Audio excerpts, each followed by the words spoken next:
Welcome to LawNext. An irony of the bankruptcy system in the United States is that many of the people who can most benefit from it can't afford the help they need to navigate the complexity of it. But what if filing for bankruptcy could be as straightforward as using TurboTax to do your taxes online, and if it was all for free? That's the vision behind Upsolve, a nonprofit that has helped more than 16,000 low-income Americans erase more than $700 million in debt through Chapter 7 bankruptcy, and all for free. On today's LawNext, I'm joined by two of Upsolve's co-founders, CEO Jonathan Petz, former Wall Street lawyer, and Chief Product Officer Ben Jackson, an ex-Uber driver turned lawyer and legal tech innovator. They share their personal journeys that led them to build this groundbreaking platform and discuss their mission to help Americans break free from the burden of debt and build better financial futures. They also discuss pushback they've received from some in the legal industry around whether Upsolve is engaged in the unauthorized practice of law, and they give us an update on their federal lawsuit against the state of New York, challenging its unauthorized practice of law rules. I'm Bob Ambrogi, and you are listening to and or watching LawNext, the podcast that features the innovators and entrepreneurs who are driving what's next in law. And just a reminder that we are now available both as an audio podcast, the same way you've always listened to us, and in video on YouTube. Just go to YouTube and search for LawNext, and you can find us there. Before we get to that conversation, please take this moment to hear from the sponsors who so generously support this podcast. Running an immigration practice means juggling forms, workflows, and clients every day. That's where Law steps in. With more than 40 predefined workflows, instant access to 125 USCIS, DOJ, and EOIR forms, all updated within an hour of release, and multilingual client portals, Law takes the guesswork out of case management. Discover the all-in-one solution trusted by immigration law firms nationwide. Visit lollylaw.com. That's LOLLYLAW.com. Jonathan and Ben, welcome to LawNext. Hello. So good to be here. We were just talking a little bit before we started recording. There's a whole lot I want to get to today, and a whole lot I'd like to talk about today. But for anybody who's listening right now who has no idea what in the world Upsolve even is, let's start there. What is Upsolve? What do you do? Yeah, so we are a nonprofit that helps people break free from the burdens of debt and build better financial futures for themselves. And we do that primarily through the legal process of Chapter 7 bankruptcy. We have a core tool that's helped over 16,000 people get out of debt through Chapter 7 bankruptcy. And you can think of that as sort of TurboTax for the bankruptcy filing process. I was going to ask if you embrace that description, because when I research you, that TurboTax for bankruptcy comes up everywhere, I think. Yeah. But you're okay with that, right? Yes, we definitely are. And if for no other reason than people know what TurboTax is. And so it's an easy association for them. Yeah. And it's worth noting that you do all of this for free. You don't charge users a penny, right? Yep. We do not charge our users anything at all. We're funded primarily through philanthropies. We do have a few earned revenue models where we are paid by attorneys to send evaluations to them for bankruptcy evaluations. So if we speak with somebody that is not a good fit for a free tool, we're very zealous about making sure that it's safe for them to go through it. And if there's any question at all, we offer a free referral out for an attorney evaluation, and the attorneys pay us for those evaluations. But the majority of our funding, it's about 75%, Jonathan, does that sound about right, comes from philanthropy. Great. Jonathan, I want to ask you kind of about how this all got started. I know you are a former bankruptcy lawyer. Maybe you're still a bankruptcy lawyer. I don't know that. But you did practice bankruptcy law. But how did this come about in the first place? I'll start with my dad's story. So my dad is an immigrant, came to this country, no education after age 17.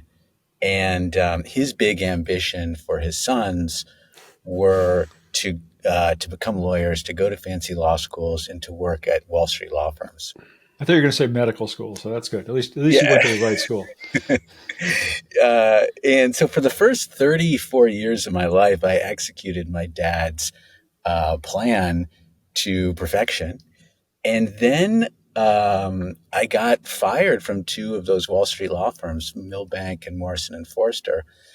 And the second time that happened, I was just feeling, I had built my entire identity around being this New York corporate lawyer.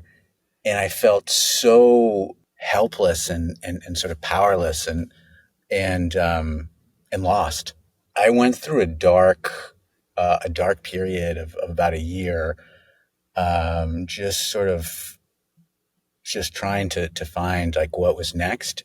And in that period, I became a Christian. And I also, as I was going through this, my mom, I just had, was going through a really low confidence moment in life. And my mom told me, like, when you have no confidence, the thing to do is to find who you can serve, because service puts you in a mindset of abundance because it shows you what you have to give.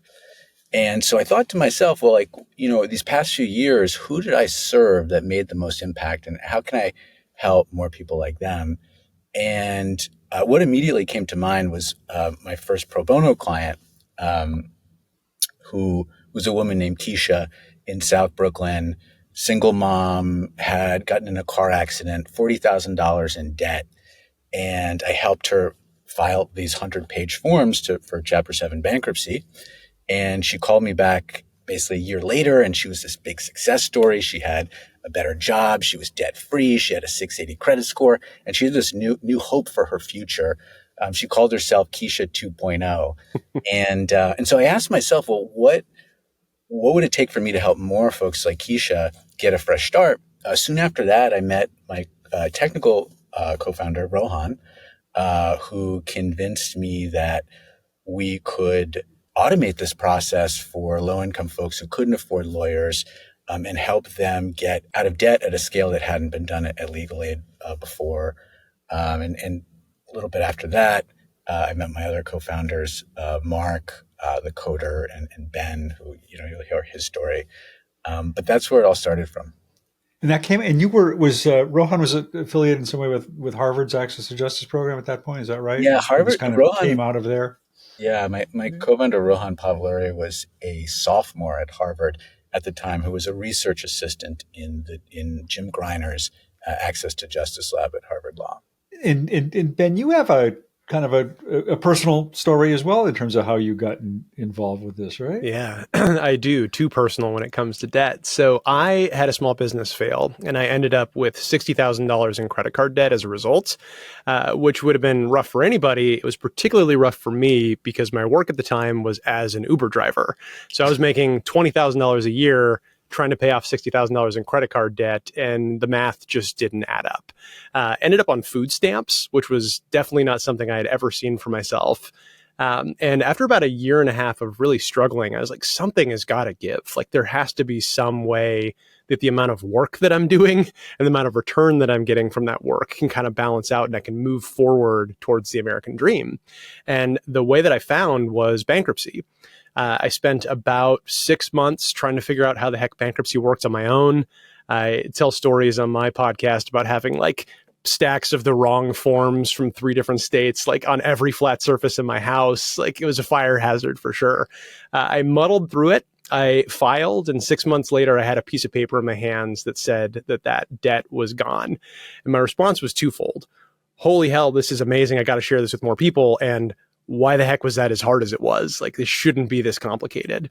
So I went to law school on a mission to make it easier to get that freedom and opportunity to rebuild your life and find the American dream that I had been able to find. And, worlds collided. I ran into Jonathan at a conference, and I was like, hey, I want to build a thing that makes bankruptcy easy. And he said, great, I'm already doing that. Let's work on it together. And the rest is history. So I'm very blessed now to be able to spend all day, every day, helping rescue people that are, those Uber drivers, those Lyft drivers, those, lower income workers that have enormous amounts of debt pull themselves forward and use this legal process of bankruptcy to better themselves. So you're both really truly I mean, so many founders say they're passionate about what they do, but you really have it come from your personal backgrounds, and you really are passionate about it. To a fault. The passion sometimes is overwhelming.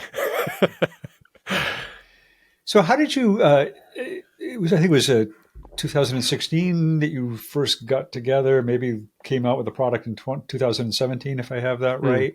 What was that What was that early development? I mean, what did it look like? How did you kind of pull it all together? Yeah, so it was shortly after I met Rohan, he said, like, I think the first day we started work together, okay, we're going to take this 100-page bankruptcy form with questions like, do you have any unsecured non-priority debt? And we're going to write out all the questions on the form in one column. And then we're going to write out all of the version of those questions in plain language in the next column. And we're going to put this in a type form. And then we're going to take pro bono clients from Brooklyn Volunteer Lawyers Project. I'm going to do this. And they're going to come in to our incubator space, our co-working space. And we're going to watch them fill out this type form. And then we're going to manually take the results of that type form and manually type it into the 100-page PDF. And then we're going to print out that 100-page PDF and give people directions to the bankruptcy court down the street. And we're going to see what happens. And so quite a fully high-tech approach. Yeah. A true MVP. Yes. Yeah. Well said. So that was like our first 6, kind of maybe even like 12 months. And then finally we got our first grant and we could hire our first engineer, Mark, who single-handedly built this product to, basically expanded it to the exemptions for 47 states and got it to the point of discharging $250 million in debt for low-income folks just by himself. So for a while, it was sort of the four of us. Yeah, and then I met Jonathan in the fall of 2017, and then started working at Upsolve at the point where it was sort of like a much better questionnaire, much more robust, had logic in it, Mark's version 1.0 of Upsolve. And I came in originally as a paralegal, essentially kind of helping with the review process. And we were at this point of, we've automated the form process. The review process is still enormously manual. It's taking us 3+ hours per petition to review these things. And I was responsible for automating the first. Right? I don't know if you said that, exactly. Yeah, exactly. Yeah. So I automated the review workflow as one of the first things that I did there. We've kind of just been on this journey of like further automating without reducing quality of output since then. So how does it work today? I mean, kind of walk me through what the user experience would be. Well, that's a fun question to answer right now because it's changing a little bit, but I'll give you what it was and then we'll talk about how it's changing. So you search for any debt-related question you can think of on Google. So I just got a letter from Unifin. Who the heck are they? What is this thing called Chapter 7 bankruptcy? What's debt settlement? How's it different? Terms like that. And much of the time, you're going to find an Upsolve article on that topic towards the top of your Google search results. You click on it, you get your answer from the article, and you see over here in the sidebar, oh, Upsolve offers free help getting out of debt. You click that button, it launches a questionnaire that sees if you're eligible for bankruptcy with some simple questions. It takes about 2 minutes. If you are, then you get the opportunity to run through our application, which takes about 2 hours of your time, about 3 hours of time in total, to have forms in your hand, usually within about 2 weeks, pending how long it takes for review. So that's current state. I'll stop there if you want to ask any questions about that. Well, I mean, one question that just comes to mind, and maybe this is what you're going to talk about, but Jonathan, I know that I just saw you speak at a conference where you were talking about that time commitment can be an impediment for some people, right? Or a discouragement for some people, I guess. So I don't know if this is what 2.0 addresses in some way, but if I recall correctly, Jonathan, you were talking about the fact that that you get a lot of people who are eligible to use your platform who come to you but don't make it all the way through the process. Do I have that right? Is that? Yeah, I mean, so there's sort of two big drop-offs. So there's about 100,000 people who are coming through our screener who want our help. And 70% of those folks we screen out and say, you either have too complicated a case or maybe bankruptcy isn't even the right fit because you have under $10,000 in debt. But then we have these 30,000 people who pass our screener, who want our help, who start our tool, and only about 3,000 of those folks, so about 10%, were actually filing and getting a fresh start each year. So 90% of the people who want our help and need our help can't get it. And the big reason for that is we have two paralegals who are supporting these 30,000 folks, and they have so many questions. You can imagine something like bankruptcy. There's so much stigma and shame around it and so much fear. And so people have questions. Should I be doing bankruptcy or debt settlement? If I ever do bankruptcy, can I ever get a job as a flight attendant? Can I ever get a student loan? When it says, do I have any income? Does that include food stamps? And what's happening is that our two paralegals are methodically responding to all of these questions in emails, and they don't have bandwidth to provide personalized answers for everyone. So they're linking out to long form articles that we've written on these topics.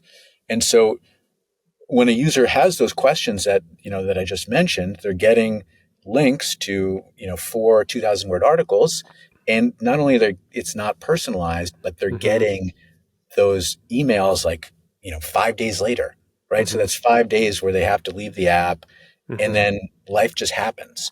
And so the bet that we're making is that we can use AI to superpower those paralegals so that they can, first of all, people can self-serve and get personalized, concise answers on demand. And then secondly, that we can accelerate a lot of the back end work that the paralegals have to do in order to get people quality forms. So you're using AI, which I think you said you named it Bob. Is that right? The Bob Ambrogi Upsolve AI. The Bob. Yeah. But you're using that to kind of pave the way or smooth the way for people to get into going through the entire process and make it easier for them. Yeah, and there's 3 places we put that. We put that as part of our intake. So if you are somebody who, like me, is, when I was dealing with my debt, I'm trying to answer, what the heck is the difference between debt settlement, debt management, and bankruptcy? Which of these do I really need? And that blocks you from ever entering that product funnel and moving towards bankruptcy. So we have it at the beginning to help answer those questions personalized for you and say things like, hey, Bob, you told me that you have $20,000 in debt, but you have $40,000 in savings. It might be that settlement is a better option for you, or a budgeting plan, so that we then end up with people who actually have a better debt relief option moving in that direction. With bankruptcy, though, we do things like, oh, you're worried about losing your car, which is something that I was really worried about when I filed because I was an Uber driver. Here's how bankruptcy would affect your car. So you have an answer and conviction developed around that service before you even enter the process. So that's place 1. And then place 2 is when you're in the process. And to Jonathan's point, you have a question like, what the heck is my income? Is it Social Security? What counts? You can ask that right there in the flow, contextualized to what's on the screen. So it will know this is what we're talking about. And then the third place, which Jonathan referenced, is in review. There are common things that our paralegals look for as sort of red and yellow flags that the AI can surface very well and say, hey, paralegal, look at this thing. Or even before it gets to that, hey, user, this seems to be wrong. Maybe you want to change this based on what you told us previously. And that should dramatically expedite, 1, the conviction at the top level, 2, the persistence through the app in the mid, and then 3, the speed with which you get your reviewed forms. And for the benefit of our users, my joke about calling it Bob was a reference to the fact when I saw you speak, you talked about Vanessa. I thought that was the name of the AI. In fact, that was the name of a user of the AI, and the AI is just Upsolve Exactly. AI Assist or something like that. Bob, which brings us to our next point. Our new revenue model is donate $100,000 and get the AI named after you. This is our new fundraising model. That sounds great. Maybe there's somebody Here's my Venmo running around Washington right now. To do that. But so was Ben, when you said that's the next stage of our development, is that what you were talking about? Or is there another part to it? Yeah, that's what I'm talking about. We sort of an offshoot of that is we are making it easier for users to access other debt relief options like settlement, like debt management, consolidation loans, those sorts of things. We're not moving away from bankruptcy as our core, but we are, as part of this evaluation piece that says what's the right thing for you, creating pathways for people to access those resources as well. Yeah.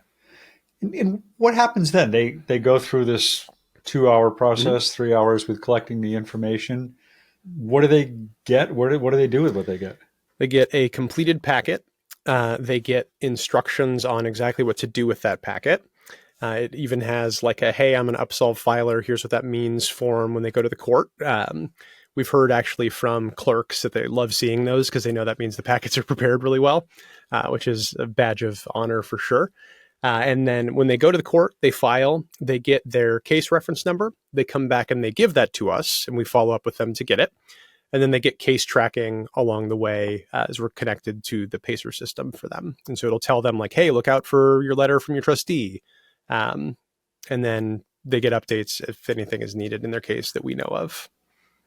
I'm sure you often have people say to you, isn't bankruptcy a really complex area of law? Is this appropriate for pro se people to do on their own? That's what a question. I'll give my answer, then I'll let Jonathan give his. So bankruptcy is complex.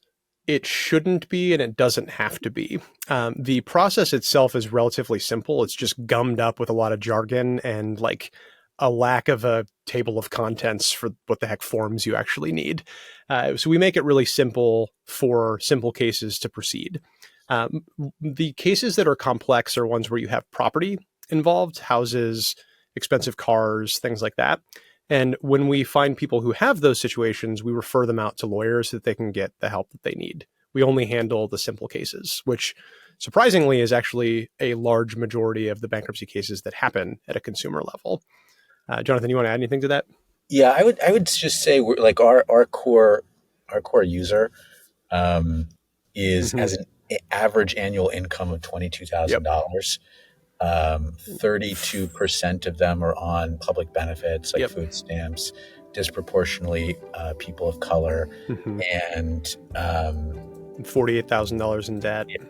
Yes, less than $500 in their checking and savings accounts. So it's a super low income audience that just doesn't have access to lawyers. Yep. And their cases are almost never complex. In 2022, Upsolve wanted to expand into a new area, training volunteers to help people in New York who face debt collection lawsuits. But when the program was threatened by New York's rules against the unauthorized practice of law, Upsolve sued the state in federal court, arguing that providing legal advice is protected by the First Amendment. In a moment, we'll dive into that lawsuit and get an update on where it stands. But first, please take this opportunity to learn about the sponsors who so generously support this podcast.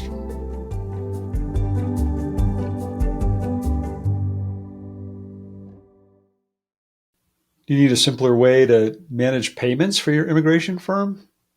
Lolly Law makes billing a breeze with automated payment plans, SMS payment links, and client portals available in over 20 languages.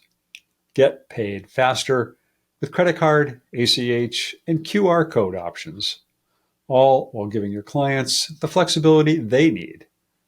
Plus, with seamless invoicing and real-time payment tracking, you'll never miss a beat. Are you ready to modernize your firm's billing process?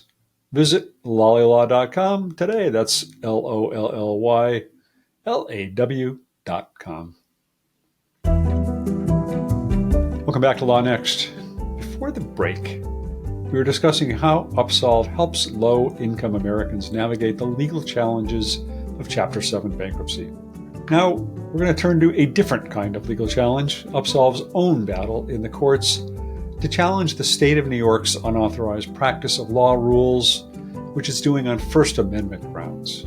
Let's get back to that conversation.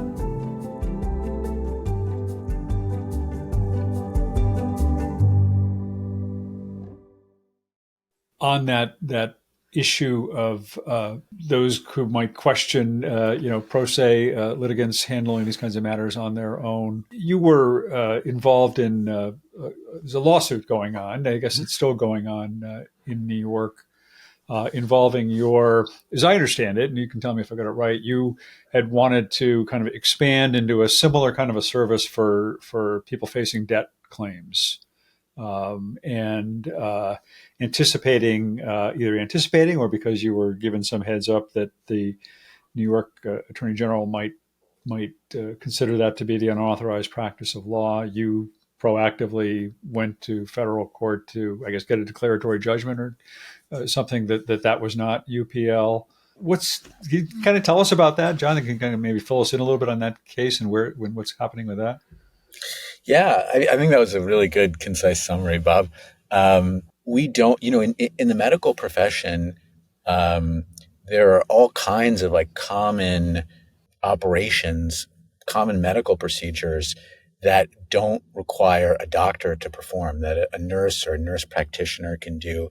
And what that does is it drives down cost a lot and expands access in our medical system, and what is already has very little access, right? So it's a great thing for our medical system.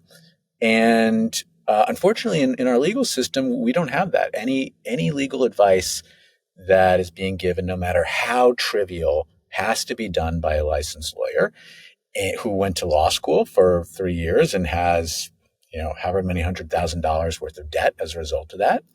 And so that makes access really hard. And we don't think that that's fair.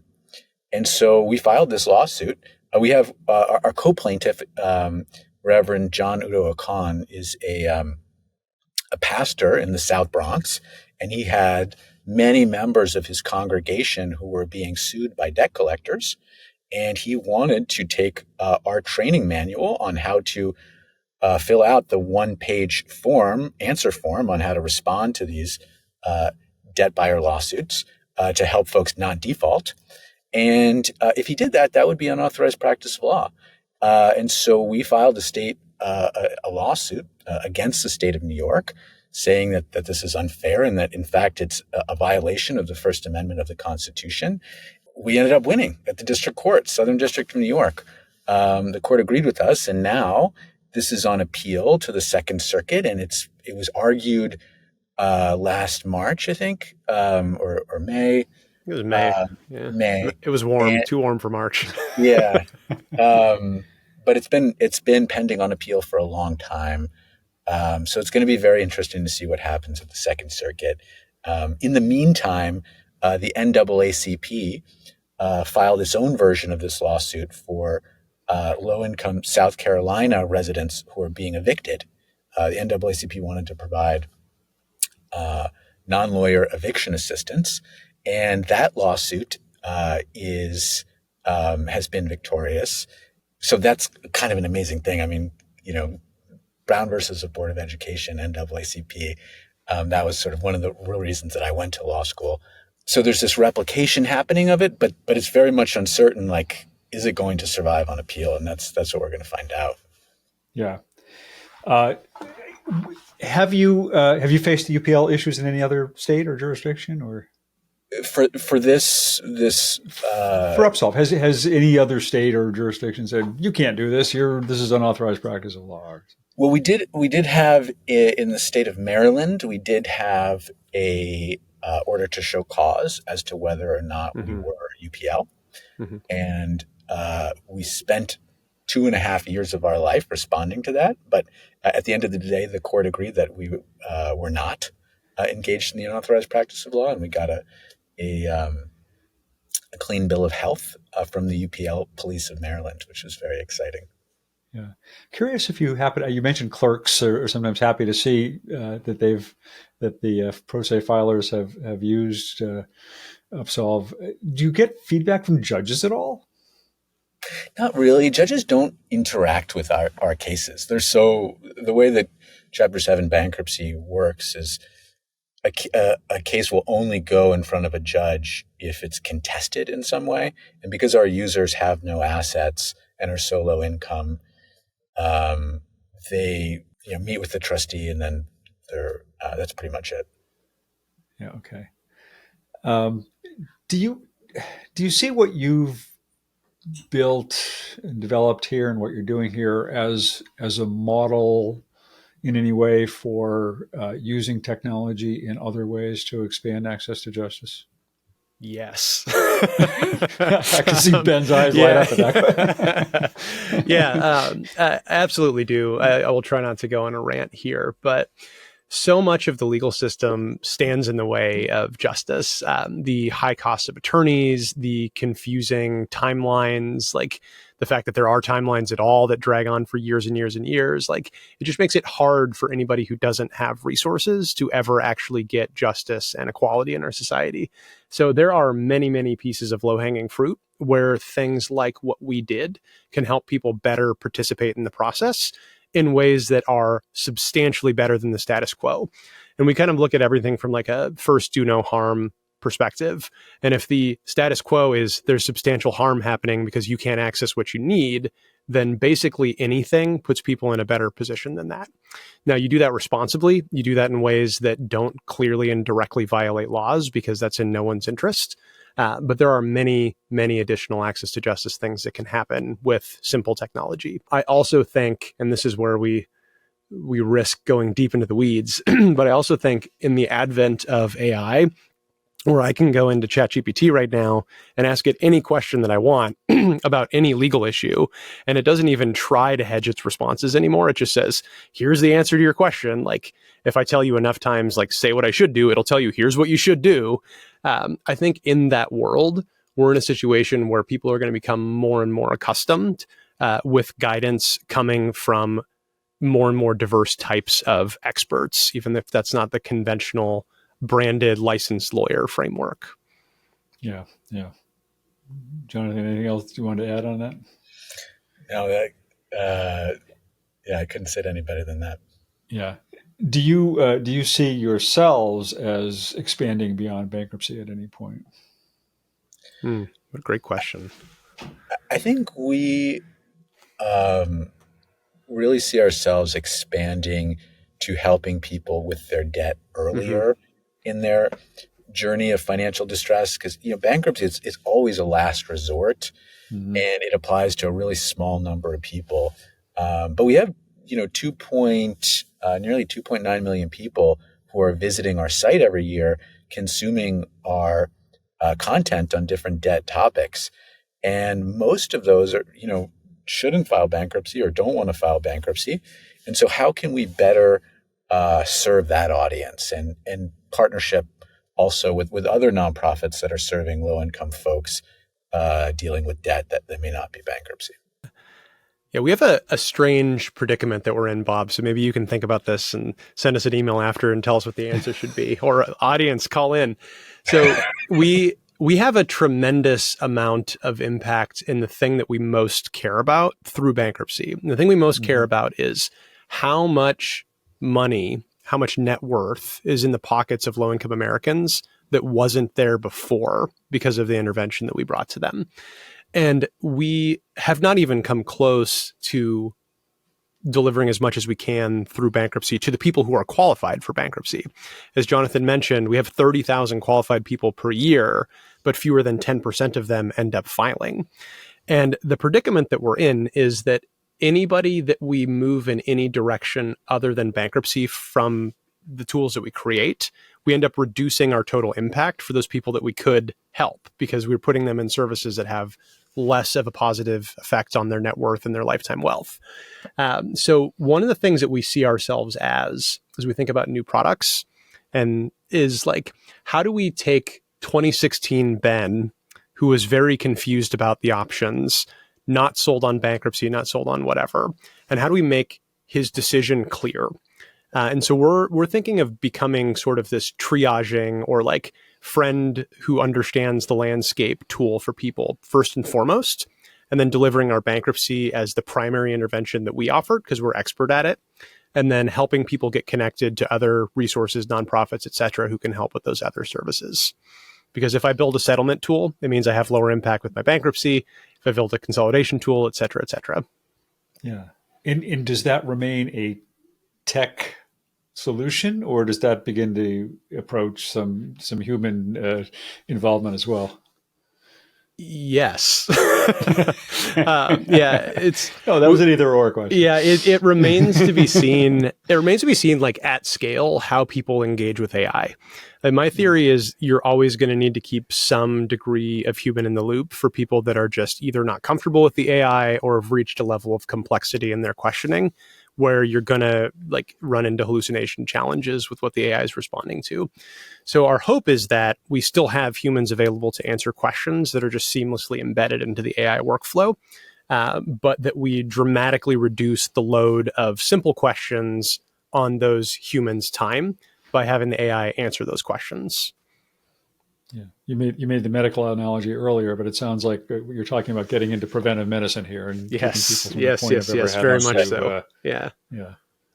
So, you talked about the impact you've had. What has been the impact? What can you tell me about how many people you've helped and what the impact of all that has been? I'll let Jonathan own this number because he's been on this journey the longest. Do you want to share, Jonathan?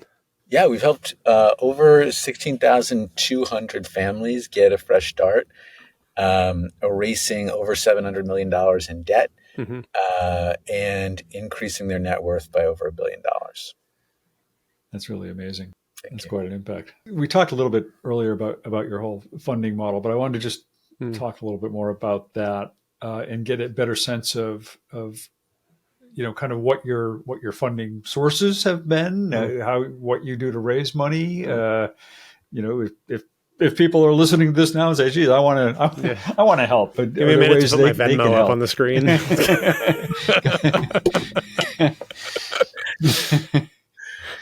Sure. Yeah. So our longest standing philanthropic funder is the Legal Services Corporation. I think they were our first foundation funder.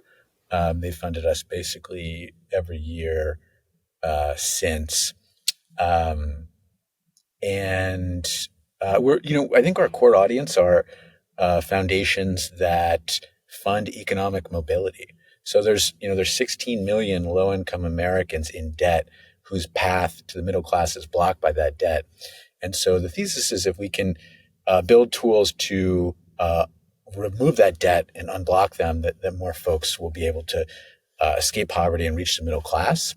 And so foundations like the Bill and Melinda Gates Foundation, the Robin Hood Foundation, Annie E. Casey Foundation, those are our core economic mobility funders. And then we also have some high net worth individuals in Silicon Valley, like Chris Sacca, one of the first investors in Uber, Eric Schmidt, the CEO of Google, and folks like that. Yeah, Ben, was that poetic justice to have the Uber I was just thinking that.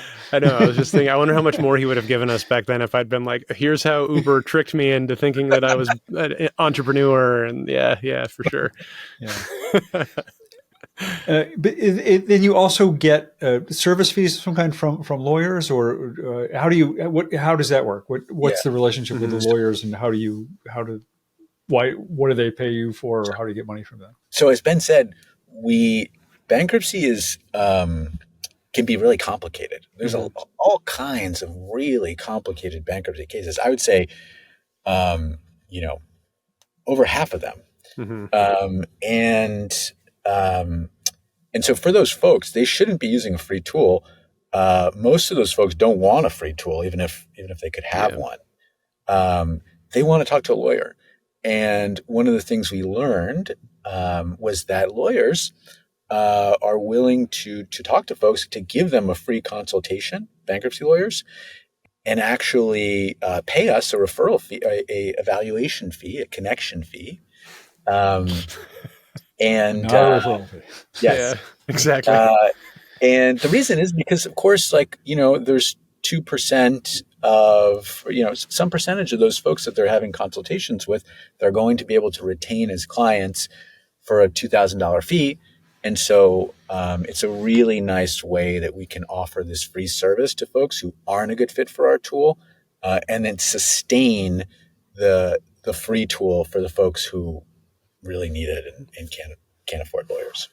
So you effectively maintain a network of lawyers that you work with? We do, yeah. And if there's a bankruptcy lawyer listening or watching this right now, is that something that's open to others to get involved in? We do have a few states where we still lack coverage. So yes, reach out to Ben. We've talked a little bit about this, but what do you see? What's next for Upsolve? How do you see that? How do you see Upsolve evolving over the next, say, 5 years or so? What's on the agenda looking forward? Thing one is dramatically increase the impact that we can have with the people who we're already working with. So these sort of AI-powered interventions to significantly increase our impact. We were just talking earlier today that our 1-year goal is to double our impact in the next year with these interventions, which is pretty astounding. It's going to move us to about $300 million a year of net worth increase for low-income Americans, which is a third of our total impact to date. Beyond that, the core service I think that we can offer the world is becoming a hub for debt relief. So being the place that you find on the internet if you're struggling with your finances and you want guidance on where to go. We provide that guidance through our video content, through our text-based content, through our AI assistant that helps kind of triage what makes sense for you and point you in that right direction. And then through connections to trusted partners that we vet as like diamonds in the rough of, say, debt settlement, where there's a whole world of like super scammy marketing that calls you at all hours of the day, promises the world, charges you money, and then disappears. But we can serve as sort of like a beacon of clarity for people and help them get connected to those interventions. And, there's somewhere on the order of 5 million people in the US who are eligible for bankruptcy. There's 16 million low-income Americans who have some sort of debt need that really could move forward towards the middle class if we resolve that. And we would love to expand our reach to help more of those people get out of debt through mediums other than bankruptcy. There are so many entities online that offer help with debt that not all of which strike me as all that necessarily reputable or reliable. Yeah. How do you establish trust with the sort of the consumer audience out there? How do you make them believe that you're a source that they can rely on? It's a really hard question. I think being a nonprofit really helps. I think we get sort of an unfair market advantage from being like, we don't charge. Like, really, we don't charge. Like, and by the way, we don't charge anything. Like, we say this everywhere. I think another is something that we've not done as good of job of, but we're starting to do, which is having people like me, people like our users who have gone through this sort of become the face of our company externally. Because there's a big difference when you see like some fancy person in a suit saying, you should trust me because the people that trusted me in the past gave me enough income to buy a suit. And you're like, wait a minute. Whereas if I can come on and say like, hey, the thing that you're struggling with, like I've been through that too, maybe even worse than you did. And I telling you that there's like hope on the other side of it. And I think there's something that really resonates, especially in social content with people who look, feel, sound, and have experienced things like what you've experienced. Yeah. That's all I had. Anything else you wanted to share about work you're doing? Anything new we haven't talked about? This is my perpetual plug. I know I was listening to your podcast, Bob, when I was a law student, actually even before. I decided I wanted to go to law school. I was driving in Dallas, Texas on an Uber ride that for some reason went from Austin to Dallas. So I had to come all the way back and I was like, I should learn more about lawyers. Who should I listen to? Lawyer podcast. Here's Lawyer to Lawyer. Let's figure this thing out. So I remember back in the day thinking like a lawyer was one thing. You had to go in one certain direction. And that was what I was going to do in law school. And then I got to law school and I realized, wow, there are so many legal adjacent things that you can do if you're somebody who's really, really interested in making a social impact. And so my perpetual plea to all students like me, pre-law, in law school, whatever the case is, who happen to be listening to this, is think differently about your career. You don't have to go be a Supreme Court justice. You don't have to go be a big law attorney. You can have a tremendous, tremendous impact at scale by just doing things a little bit differently. You don't even have to put yourself in, UPL risk and challenge in court like we did. You can just come up with a little bit more creative, a little bit more automated, a little bit more edgy practice for yourself that can have tremendous impact. So if I can do it, you definitely can do it. Words of wisdom. I would heartily endorse that. Well, thanks a whole lot to both of you for coming on the show today and talking about Upsolve. Really appreciate it. Thanks for having us, Bob. Thanks It was for a having pleasure. us, Bob.